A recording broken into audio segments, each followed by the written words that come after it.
Friends, आज हम लोग एक ऐसे क्वेश्चन के बारे में बात करेंगे जो कि बिहार बोर्ड के क्लास 10 के एग्ज़ाम में बार बार पूछा जाता है, वो भी ऑब्जेक्टिव एवं सब्जेक्टिव दोनों के रूप में।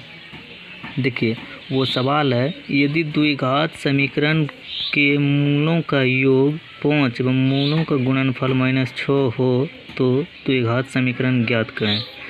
ये सवाल बार बार पूछा जाता है जो कि ऑब्जेक्टिव एवं सब्जेक्टिव दोनों रूप में रहता है। तो ऐसे सवाल को हम बनाने के लिए सबसे पहले इसमें हम लोग को द्विघात समीकरण के सूत्र को जानना बहुत ज़रूरी होगा। तो इसमें चलिए हम शुरू करते हैं। देखिए, द्विघात समीकरण के मूलों का योग जो बोल रहा है ना, वो कितना दिया है, 5 दिया है एवं मूलों का गुणनफल -6 दिया है। तो हमसे द्विघात समीकरण पूछ रहा है, तो चलिए कोई बात नहीं, ये ऑब्जेक्टिव और सब्जेक्टिव दोनों के रूप में पूछा जाता है। तो आज हम लोग इसे बहुत अच्छा तरीके से समझते हैं।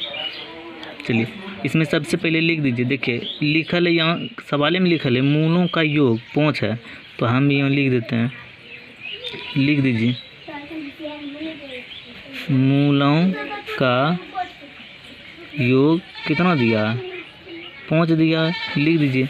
एवं मूलों का गुणनफल दिया है, फिर तो लिख दीजिए, फिर मूलों का गुणनफल बराबर ई दिया है -6, तो कोई दिक्कत नहीं, लिख देते हैं।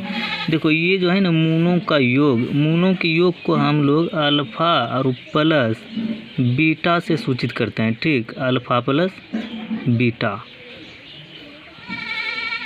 कितना दिया है, 5 दिया है, तो 5 लिख देते हैं। और गुणनफल को हम यही अल्फ़ा इंटू बीटा से सूचित करते हैं, तो कोई दिक्कत नहीं, लिख दीजिए। अल्फ़ा इंटू बीटा बराबर कितना दिया है, -6 दिया है, लिख दिए। तो अब यहाँ द्विघात समीकरण हमसे पूछ रहा है, तो द्विघात समीकरण का फार्मूला होता है, लिख दीजिए यहाँ। द्विघात समीकरण का ये सूत्र होता है, द्विघात समीकरण बराबर सूत्र होता है x² minus alpha plus beta into x, फिर होता है जोड़ अल्फ़ा इंटू बीटा बराबर में 0 होता है। तो लिख दिए हैं, बराबर में 0 है। ठीक है, अब बैठा दीजिए इसी पर। देखिए, यहाँ अल्फ़ा प्लस बीटा का मान, तो यहाँ अल्फ़ा प्लस बीटा का मान 5 दिले है, फिर अल्फ़ा इंटू बीटा का मान -6 दिले है, तो बैठा दीजिए। यहाँ हमको शुरू में कुछ नहीं यहाँ करना है, x² लिखल है तो x² यहाँ लिख दिए, फिर माइनस। अब देखिए, अल्फ़ा प्लस बीटा का मान कितना दिया है, 5 दिया है, तो यहाँ लिख दीजिए, 5 लिख दीजिए। और बाहर में x है, तो हम यहाँ x लिख दिए, फिर जोड़ अल्फ़ा इंटू बीटा का मान कितना, -6 है, कोई दिक्कत नहीं, ब्रैकेट में -6 दे दीजिए, बराबर में 0 है, 0 दे दीजिए। ठीक है, देखिए अब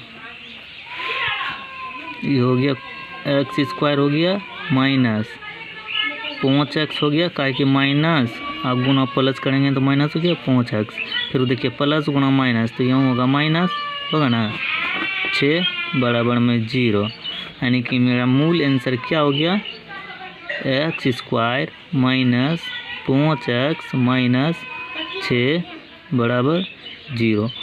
ये क्वेश्चन फ्रेंड्स ऐसा है जो कि बार बार पूछा ही जाता है। ऑब्जेक्टिव में भी करीब 3 से 4 क्वेश्चन रह जाता है, सब्जेक्टिव में भी 2 क्वेश्चन या 1 क्वेश्चन हमेशा रहता है। ठीक है फ्रेंड, थैंक यू।